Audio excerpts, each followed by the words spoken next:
What's up, everyone? Derrick Broze here on a walk and talk. Been another couple weeks since I did one of these, and there's some interesting conversations been going on in my social media lately that I thought it might be worth doing a video to kind of discuss this a little further and see what y'all think out there. You know, first off, I want to say thank you to everybody who continues to support me. If you do so on Substack, if you do so on Buy Me a Coffee, if you send money to my P.O. box, you know, whatever you do, I appreciate it, and it's well received, and lots of gratitude and great thanks back to you.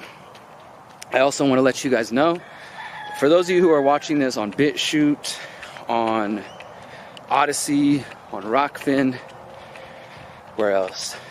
I guess on Hive, and even on Substack, you're only getting some of my content because, you know, I'm a writer, so a lot of my content is written. I write articles, but more than that, I also post a lot on social media. I post my thoughts, and today's conversations are going to be based on some of the things I posted over on Facebook, Twitter, and Telegram. So I just want to invite you, you know, if you don't care about my personal thoughts, that's fine, of course, but if you just want to get the videos, then stay where you're at on BitChute and all the video platforms. But if you want to get videos and my articles, then you need to follow over at Substack or Facebook or Twitter or Telegram or Hive, even the places where I post my articles and I post videos. But if you want to get everything I say, everything I do, which includes my Facebook, my status updates and all that stuff, more of like my personal thoughts, then you're going to want to follow on Telegram, Facebook, and to some degree Twitter, but I don't always post everything there. Okay.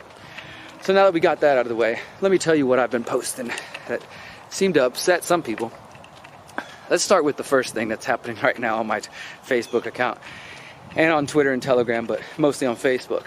I posted yesterday or the day before asking to hear from parents who regret having kids. Like, you know, I don't really expect people to just be raising their hand immediately and like, hey, Derrick, you know, I wish I never had kids. And I especially don't really expect too many people to say that publicly. But I did get some private messages, and some people did post publicly on my Facebook thread. You can go check it out on the Derrick Broze page, saying that, you know what, I do have kids, and, you know, it changed my ways, my life in these ways, but I don't, you know, I kind of do wonder if what my life like would have been, or, you know, I love my kids, but I also did have to put my life on hold. So first, before we get into that, let me explain why I'm even asking this. One thing is, in about 10 days or so, I'll be turning 39. So obviously, you know, as you age, you start thinking about life. I have no kids, thank Creator. For me, that's a good thing. And especially I don't have kids from multiple baby mamas. So, you know, no offense to any of you who are in that situation, but god dang, and am I grateful that I'm not in that situation. Whew. And if it's up to me, I will never be in that situation. So my mom hits me up the other day, and of course moms are moms. She wants grandkids. She's already got 6 grandkids from my brother and sister, none from me. Says she had a dream that my partner Miriam, you know, my mom reached out. She's like, do you have anything to tell me? First, a little background. My mom does have psychic dreams, I'll tell you that. Think whatever you want about it. I used to think my mom was crazy until I started to kind of become more open and understand, you know, the nature of reality, and that our minds are very powerful. But my mom would always call me when I was younger, or just tell us at house, like, I had a dream of this thing and that thing, and we kind of, I'm not gonna lie, my brother and sister and I, we kind of treated her probably like she was a little crazy. And then as I got older and as I moved out, my mom would do what she just did and randomly call me and say, are you wearing a red sweater today or something? And I'd be like, no, what are you talking about, Mom? And she'd say, I had a dream that one of you in a red sweater got into a car wreck. And then sure enough, one of us would get into a car wreck, but it wouldn't be the kid she'd had a dream of, and the sweater would be, you know, red. I don't know. There was always variations, but we started to see, like, Mom is tapped into something, you know? She's not crazy. So that's one thing. My mom does have psychic dreams, or whatever you want to call them, premonitions. And so she hits me up, is like, do you have something to tell me? I'm like, no. She's like, well, I had a dream. Miriam said she's pregnant. And I was like, nah, we're all good, Mom. Everything's fine. And I told her, I said, honestly, if that was the case, I would probably be very sad. Like, I mean, I don't really know that I want kids. I try not to say I know I don't want kids, although I do kind of feel that way. I'm trying to remain open to the possibilities, because at the end of the day, the Creator, the divine source, has a plan for me, whether I like it or not. And I might not think I want kids, but maybe Creator has a different plan. I accept that. I fully am aware of that. And at the same time, I also know that I am a conscious, living, breathing being, and I can make responsible choices. I'm not one of these people like these fucking morons that I knew in high school who just go out and they're just ejaculating on several different girls, and the next thing they know, they got 3 kids all over the place, and they're like, oh, how did this happen? That's not me. That is not me at all. So I'm smart, I'm a conscious being, and I'm in control of my life, and I choose not to have kids. I take precautions, you know, we're careful, we do our things to make sure we're not having babies. And I pretty much also have always said if I did want kids, I'd want to be in a better position. Like, I'm doing better financially than I was 10 years ago, even 5 years ago, and I'm grateful for that. But I want to do even better. And also, I just bought land in Mexico last year, so we're about to start building our home. So if I was to have kids, in an ideal world, it would happen after I'm settled in the land, after our house is built, and, you know, we've got some more security there.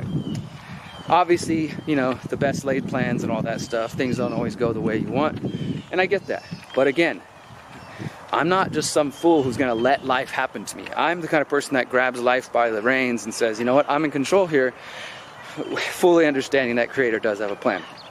So, needless to say, as I'm getting older, and as people love seeing me and Miriam together, we are constantly told, oh my gosh, you guys would make beautiful babies.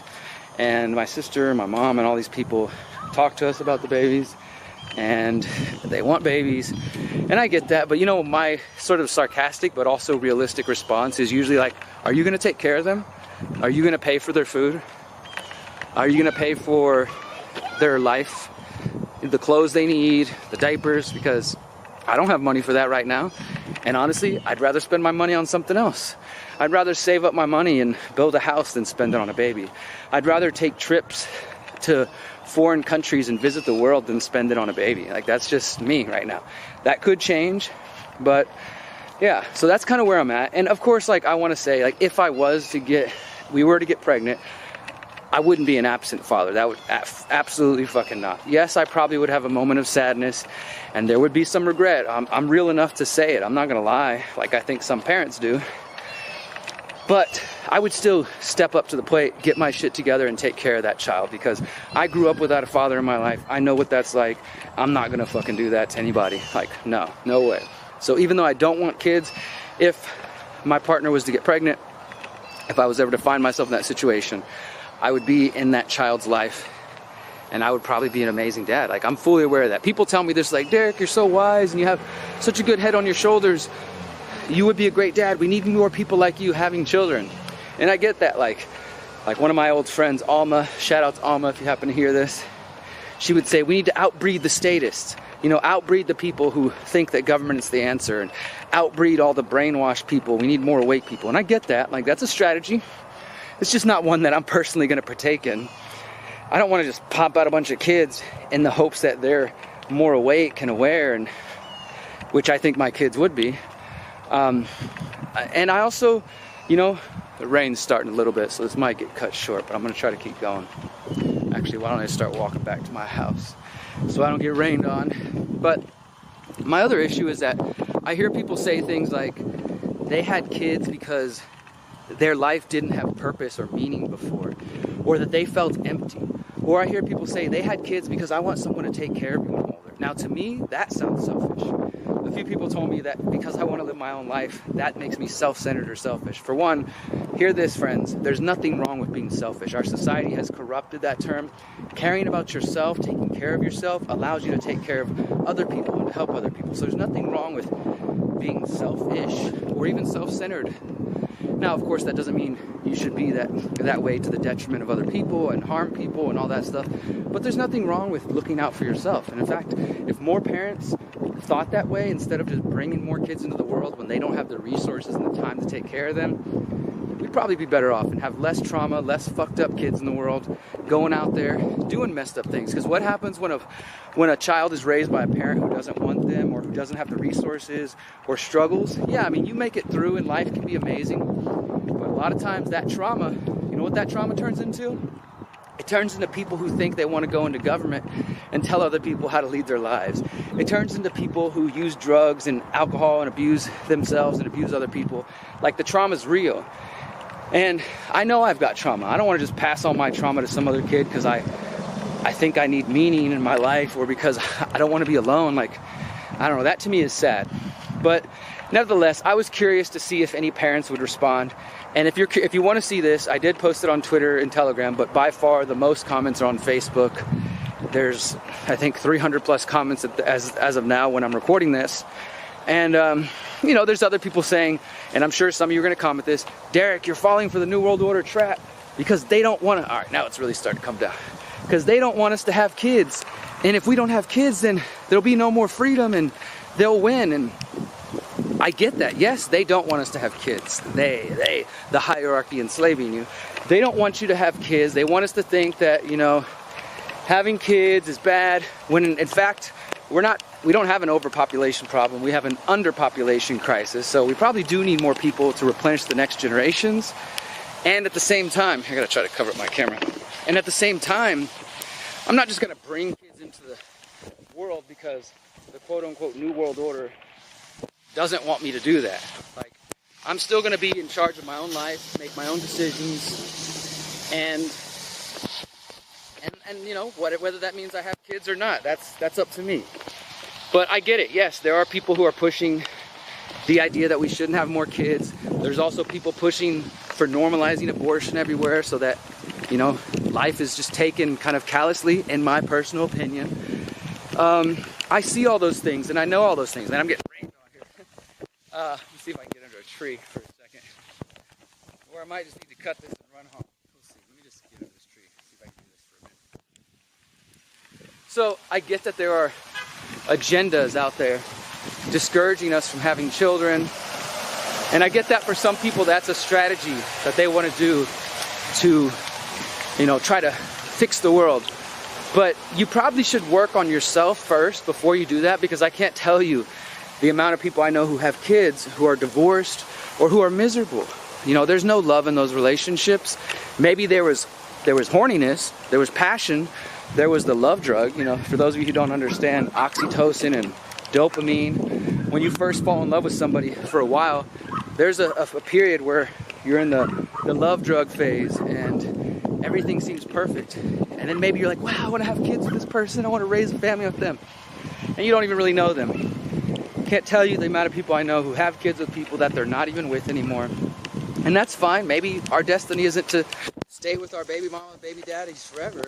But wouldn't it be nice if that was an option? And I think that would be an option if people didn't rush to have kids. I gotta run. You're gonna run with me. Well, I got soaked. All right. I'm soaked like head to toes, shoes, everything. So I'm not one of those people that are not having kids because of climate change propaganda. I know there's a lot of younger generation that are like, the world's coming to an end, why should I bother having kids? You know, because of climate change. That's not me. And yet, I am one of those people that say, like, have you guys looked at the fucking world lately? It's 2023 going on 2024. 2030, Agenda 2030, 6 years away. Digital IDs are ramping up. Social credit scores, AI. Fuck, I don't know if there's freedom for a child in this world. And I don't know if I want to spend my whole life just trying to keep a child free. You know? I also think at some point, if I did have a kid, I'd have to have a conversation about why I chose to bring them into a world that is so crazy. So overall, I remain open to the idea of having kids. Not really that excited about. There's moments like I'll be around. I love my nieces and nephews. They're all 13 and under. The youngest ones are 5 and now getting older, so they're not so much babies. But I love spending time with them. And I love giving them back and then going home and chilling. That's kind of my vibe. And honestly, I love animals. Like, I think I'm probably going to be one of those people that animals, like with my land, we have plans to have an animal sanctuary, and yeah, I don't know. Like I said, I'm open, but overall though, if you're watching this, tell me your thoughts about parenting. Do you regret having kids? That's who I mainly want to hear. Those of you who are going to say, Derrick, I didn't want to have kids, and then I did, and oh my God, it was the best thing since sliced bread. I get it. I'm happy for you. I hear that from a lot of people, and feel free to comment. But who I mainly want to hear from are the people who do have regrets, who do have doubts. And not because I'm seeking validation or anything. I'm just curious. Like, are there other people who feel the way that I'm feeling, or is there something fucking wrong with me? So yeah, I encourage you to go check out the Facebook thread if you want to learn more about that. So the other thing I want to mention is last week I also announced that I was going to be taking a break from cannabis. You know, I'm a pretty heavy cannabis user. I first smoked weed when I was 14 years old, and I didn't really start smoking regularly till I was 20 because I got addicted to crystal meth and other hard drugs, and cannabis helped me quit those drugs. And then I went to prison. I got on parole, probation, and I had to quit, you know, while I was doing that stuff, and I wasn't really good at quitting that. And then also throughout that time, I had to get a colonoscopy when I was 23 years old because my drug use had messed up my stomach and my digestion so much that I just had, you know, for those who want to know, it's called a rectal prolapse. If you want to look that up, it's not a fun thing. And it's something I had to deal with in my early 20s. And it's something I'm still dealing with almost 20 years later. It's nowhere near where it was. This is why I first started going vegetarian and kind of all organic and changing my diet. But also cannabis is a huge medicine. When I'm having stomach pains or struggles, cannabis does help me. So I'm not just a stoner for the sake of being a stoner. Obviously, if you know my content, I mean, for the last 14 years, guys, probably every single interview you've ever seen me do or give, I was very high. Every speech you saw me give, I was very high. Every podcast, all that, like, I'm not trying to brag or something. I'm just saying, like, you know, that it didn't slow me down any. So it's not like cannabis has slowed me down and make me a weak-willed or weak-minded or lazy person. It's the exact opposite. And so I've been smoking for a long time. I stopped smoking about 1.5 years ago and I started vaping, but not with those vape pens with all the extra chemicals and the wasteful plastic tips that a lot of you guys use. No, I went and bought the Volcano, which is like a German machine, and all you do is you put the cannabis flower in there and it heats it up and it vaporizes it into a bag, and then you breathe in the bag. I love it, and I've been using that. But even that, with my work, I'm sitting at my desk and I'm vaping. I'm watching a show with Miriam and I'm vaping. I'm working on a video and I'm vaping, you know. And because I've been addicted to things in the past, from drugs, sex, drama, just all kinds of things that you can, you know, fall into, I really started to want to make sure that I'm still in control. So I decided, you know what, I'm going to take a break from cannabis. And I posted about it the other day. I said, all right, guys, I've been smoking since I was 14. I'm going to take a break. And I posted a couple of updates because it's been very hard for me to not smoke cannabis these first couple days. This was, I think, last Wednesday. So it hasn't been a week yet. And I'm not going to lie, I've smoked once or twice here and there. But I'm basically, I think, kind of settling on not buying weed anymore, and just, you know, if it's around and I feel like it, sure, I'll take a hit, but I don't want to just sit at my desk and get high all day anymore. I still recognize it's a medicine, like I said, and I do think it will be useful for me, but right now I'm just kind of having this recalibration, resetting my system.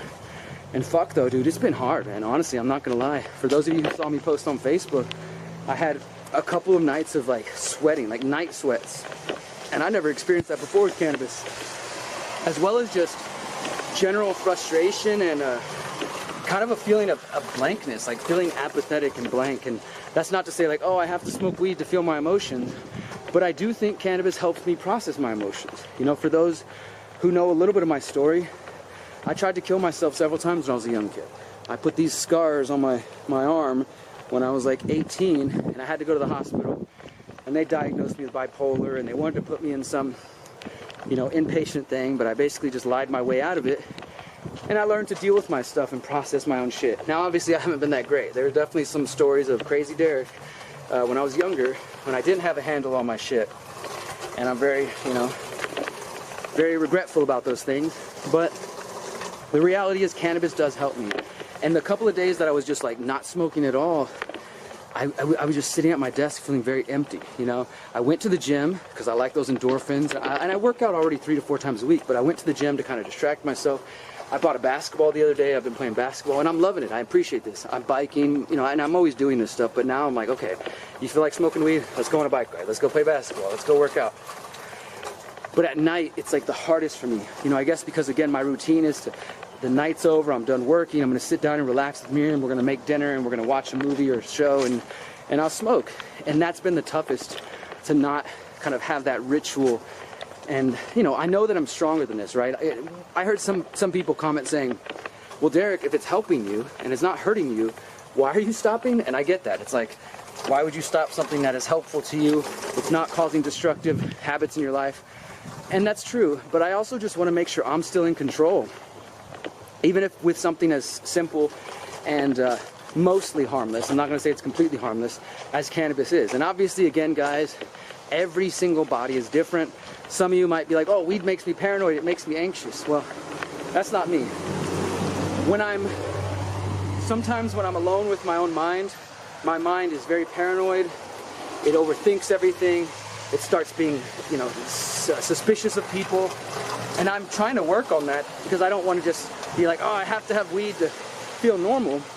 But it is also kind of crazy that, you know, the other day when I smoked for the first time after being on the break, I just took one hit from a friend, and I told him right away, I said, you know what, I don't even feel high. I just feel kind of calm. I just feel normal. Like, it's not like I'm getting stoned and I'm just like, drooling on myself.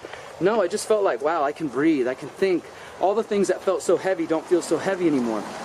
And yeah, and then the other thing I'll say is that after a couple of days of that, so not smoking, when I took that one hit and I was telling my friend, I just feel kind of relaxed now. I went home and I came home to Miriam and I walked in the house and I didn't even have any plans to say this. It just kind of started coming out. I just like, I told her, I said, well, I went and played basketball. I did go smoke a little bit. And I started thinking, and then just all this stuff started coming out. And I basically realized that, you know, my dad died, my birth father, who I didn't really know that well, but I did get to know a little bit towards the end. He died of a drug overdose the summer of 2018. Then that pretty much broke my granny's heart, his mom, who was very close to me.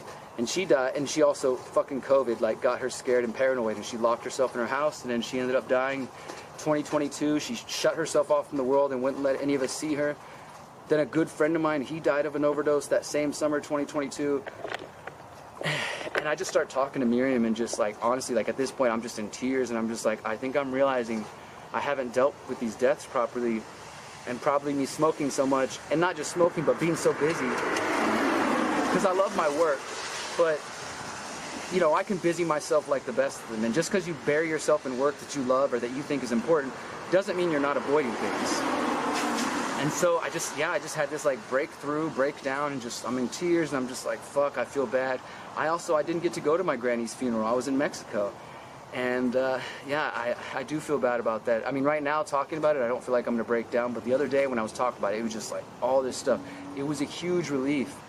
And that was encouraging, because not only I think that came through the struggle of not smoking for a few days and then taking a little bit and then kind of relaxing, but because I know the exciting part is there's more healing to get to underneath that stuff, right? So I'm kind of at the point now where, as I mentioned, I'm not going to be getting high every day anymore.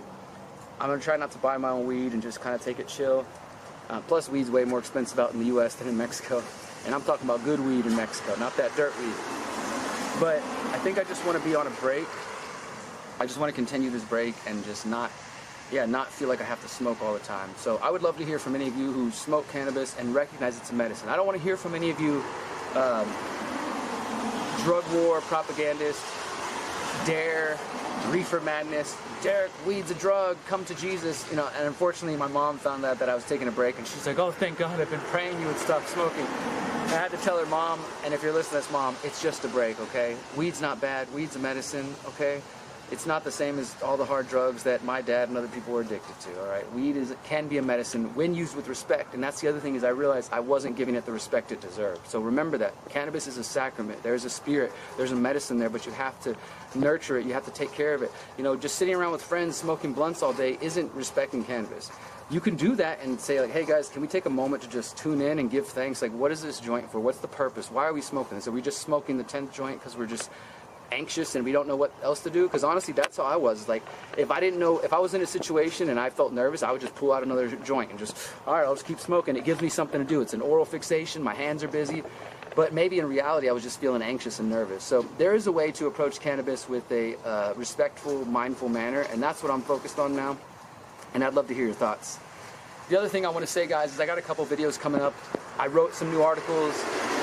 Again, if you're only following on the video platforms, you're not going to see my articles unless you go read them. And I hope you do follow me that closely, because I'm putting out lots of good content. Not like all the other channels you follow, guys, that just talk about the story of the week, the trend of the week. I pride myself on finding important stories that nobody else is talking about. I've wrote an article that I'll be doing a video on soon about the importance of confronting politicians and members of the intellectual class like Dr. Peter Hotez. I just wrote a new article for The Last American Vagabond the other day about another study showing that pesticides are lowering sperm count in men. Maybe that has something to do with that fertility problem, that underpopulation crisis. And I've got a new article I'm about to go work on. So there will be videos about that coming out soon. But again, if you want to get them, subscribe on, either just follow The Last American Vagabond and check out my author page, or subscribe on Substack.